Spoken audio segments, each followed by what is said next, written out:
How to check disk usage of directory and bandwidth usage.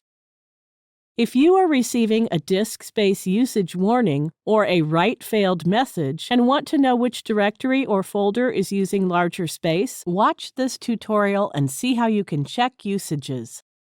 Log into your cPanel account and you will be on this page. Let's check the disk usage. Go to the Files section and click the Disk Usage.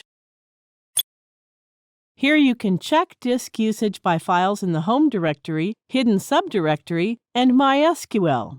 Total disk usage is also mentioned here. Here you can arrange your directories as per their disk usage.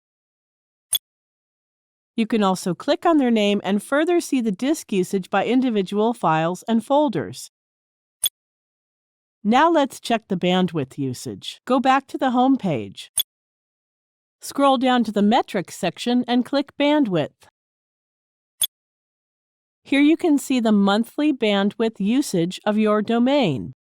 In case you need more disk space or bandwidth, ask your hosting provider to send a quotation.